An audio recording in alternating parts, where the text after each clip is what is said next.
Hello, I'm Davina, and hello to all of you bold, beautiful, brilliant, and highly evolved souls. Today's video is going to be about the scapegoat's righteous anger. It's so important to understand that you have every right to feel angry, to feel enraged, to feel infuriated at the injustices that were done to you. And yeah, it is an extreme injustice to abuse a child, to abuse them emotionally and psychologically to the point where they don't even have any connection to their true self anymore. Like this is atrocious abuse. It is cruelty to a child who is innocent and defenseless.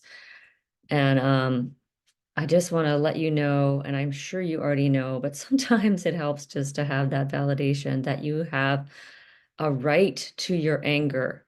And I know that sometimes there are, things in our head that stop us from being angry. And that's how we survived our childhood, was we repressed our anger. And so, the other emotions dominated, the shame and the sadness and the hopelessness. These were more dominant. Our anger had to be repressed in order to survive. We had to um go along with the narcissist reality that we were bad, that we were the problem. But really, they were the problem. Really, they were the problem. You did nothing wrong at all as a child. A child is innocent, a child is learning, a child is curious, exploring, figuring things out. Their parent is there to be the nurturer, to be the caregiver, to be someone who is sensitive to their needs, gentle, patient. It takes extreme emotional, it takes a lot of emotional maturity to be with a baby or toddler and care for them well. It takes a lot of maturity, and narcissists obviously have are just very emotionally immature people, um, and have no empathy, as you know. And it just becomes increasingly clear to me as I just left yet another nanny job, how insidious this kind of abuse is. And I don't even know if this person was a narcissist or not. And I don't think it matters because I constantly saw him spewing out his shame, his hate, his rage on his children. And he does it with a smile, and I still to this day find it it's just jaw dropping to hear these kind of things going on. Um, the invalidation and the shaming and the mocking and the blaming. And it's just like I can just see it more and more clearly. Like I can hear him in the other room and he's drying her hair after the shower and she's crying, she's voicing her, you know, um, just she's upset. It's for a child, they don't know what's going on and she's just saying, I don't like this. That's all she's saying, I don't like this. And with her crying because she doesn't know how to express herself. And the father is saying, it's just your hair. Like, what are you complaining about? It's just your hair.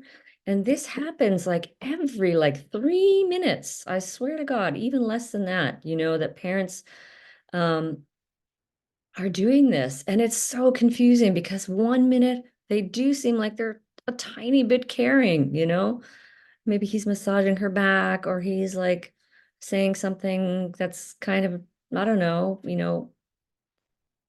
friendly or something, but the next minute it's that the shame, he's shaming his child, he's, mocking them. And I heard like she's trying to get up the stairs and then the mother is going and she's crying because she couldn't, like she's 13 months old. She's just learned to walk and get up and down stairs.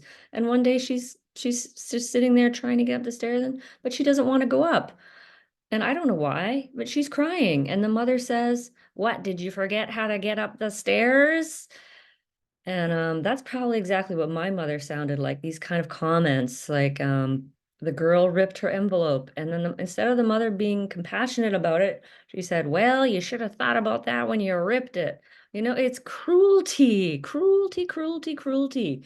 And these little so-called little things, which, you know, it would be little if it happened once every 6 months. I know parents are allowed to make mistakes and go, "Okay, I'm sorry. I dismissed you there," or "I'm sorry, I was being a bit mocking." You know, I mean, parents are allowed to make mistakes, but this is happening like every few minutes in a household. And yeah, you were beaten down as the scapegoat, beaten down, shut up at every turn that you had an emotion as a child, that you were trying to express something that you didn't like, express something that wasn't working for you, express, you know, just protest. Like children do this because it's the only way that they can express themselves. And and they do it in whatever way they can, through crying or screaming or complaint whining, and the parent will say, "Don't whine, you know, stop your whining and complaining," you know. So, and the scapegoat, of course, gets the mother load of it from the narcissist. The scapegoat is literally, um as Jay Reed has put it, um, you know, the narcissist relocates that shame, that worthlessness that they don't want to deal with into the scapegoat child. And so they cannot see themselves at all. They cannot see that they are the ones that are doing wrong. They cannot see that they are the ones lacking patience. They cannot see or admit that they are the ones that don't have the empathy. They cannot, you know, admit or apologize for their lack of gentleness or their lack of their poor boundary setting. And so they blame it on the scapegoat every time, every time. And really, the narcissist is like such a crap parent, absolutely crap. They have almost, I would say, probably zero of what it takes to actually do parenting. Yes, they can buy you clothes and they can buy you food and they can send you to organ lessons and they can teach you how to drive or whatever and say, "Oh, look at how much I did for you."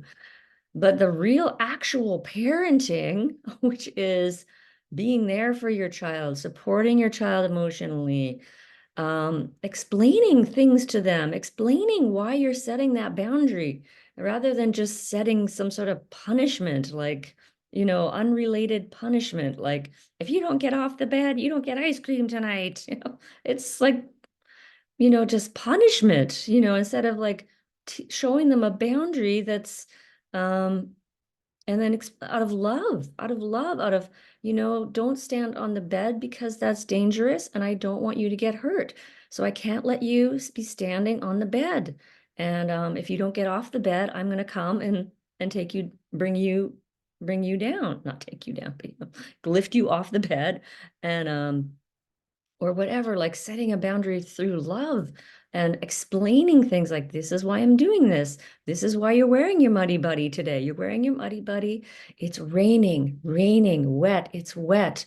The grass is wet. So are you wearing your muddy buddy?" And she's like, "I don't want to wear my muddy buddy." You know, like this is, sorry, I'm just going rambling because I'm just like, I just quit my job. And I'm just like, um, yeah, it's just all coming to the surface now. I realize like I was just living in this shame and the hopelessness and like the deep kind of depression and misery um and it's like just after I leave, I'm starting to feel like that the rage coming up. And I know there's going to be grief to come as well. But the narcissist, like absolutely, um is just horrendously cruel to the scapegoat child and to all their children, but especially to the scapegoat child, who is the sensitive one, who sees through the narcissist, who is aware, who is emotionally intelligent enough to then, yeah, please that parent so that they don't become a narcissist themselves. Um, yeah, so you have a right to be angry. And I know sometimes, as I said, we stop our anger because out of our own shame and our own self-blame that, of course, our parents have then put on us.